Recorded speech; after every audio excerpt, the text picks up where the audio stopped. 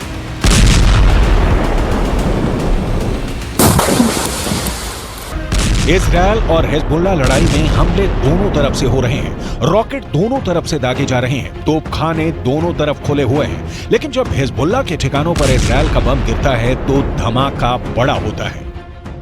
Hezbollah और Israel की टक्कर इस वक्त तीसरी स्टेज पर पहुंच गई है। हिजबुल्लाह ने अपना पंजा निकालने का फैसला कर लिया है। इसका मकसद है आर पार का युद्ध। यह अमेरिका के लिए बहुत फिक्र की बात है क्योंकि इस वक्त अमेरिका नहीं चाहता कि गाजा के अलावा इजरायल किसी दूसरे फ्रंट पर लड़ने के लिए मजबूर हो जाए।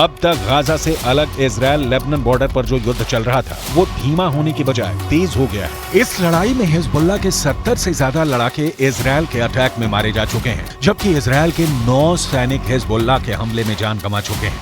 अब हिजबुल्लाह के महासचिव हसन नसरुल्लाह का नया भाषण इस युद्ध को किस लेवल पर ले जाएगा, इससे लेकर इजरायल के प्रधानमंत्री बेंजामिन नेतन्याहू से लेकर व्हाइट हाउस में बेचैनी बहुत ज्यादा है। इजरायल जवाबी हमले में अब तक हिजबुल्लाह के कई टारगेट को निशाना बना चुका है। नेतन्याहू ने कहा है कि अगर हिजबुल्लाह युद्ध लड़ने का फैसला लेता है तो ये उसकी बहुत बड़ी गलती होगी।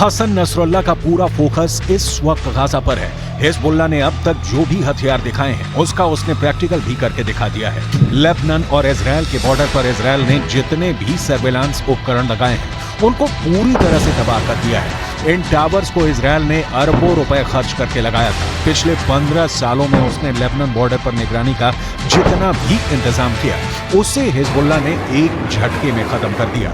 इजरायल का दावा है कि हिजबुल्लाह के पास 1.5 लाख से ज्यादा रॉकेट हैं और इन रॉकेट्स के निशाने पर उसके हाइफा और तेल अवीव जैसे शहर हैं। ये रॉकेट इजरायल पर गिरे तो इजरायल के 2 बड़े शहरों का काम तमाम हो जाएगा।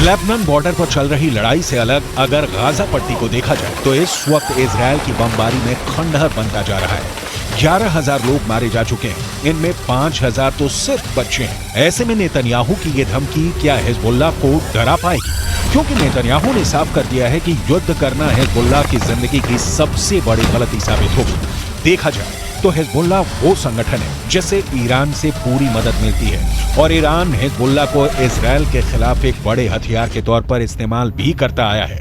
लेकिन इजरायल ने अगर हिजबुल्लाह का हाल हमास जैसा करने का फैसला किया तो लेबनान में वर्ष 2006 वाले युद्ध की तबाही दोहराई जा सकती है। 2006 में हिजबुल्लाह और इजरायल के बीच 34 दिन तक युद्ध चला था। तब इजरायल के 121 सैनिकों को मिलाकर 160 लोग मारे गए थे, जबकि हिजबुल्लाह के 250 लड़ाकों समेत लेबनान के 1200 लोगों की मौत हुई थी।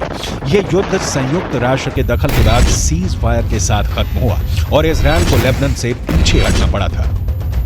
हिजबुल्लाह 2006 में हुए युद्ध को अपनी जीत बता रहा है, लेकिन उसे बड़ा नुकसान भी उठाना पड़ा था। इसीलिए अगर इस बार भी हिजबुल्लाह को नुकसान उठाना पड़ा तो समझ लीजिए ईरान को भी बहुत बड़ा झटका लगेगा। वैसे नेतन्याहू भी यही चाहते हैं, लेकिन उनकी यह ख्वाहिश अब पश्चिम एशिया को बारूद के ढेर पर बैठा चुकी है। गाजा में जिस तरह की बमबारी हो रही है उसने पूरी दुनिया को जैसे सबसे मिला दिया है।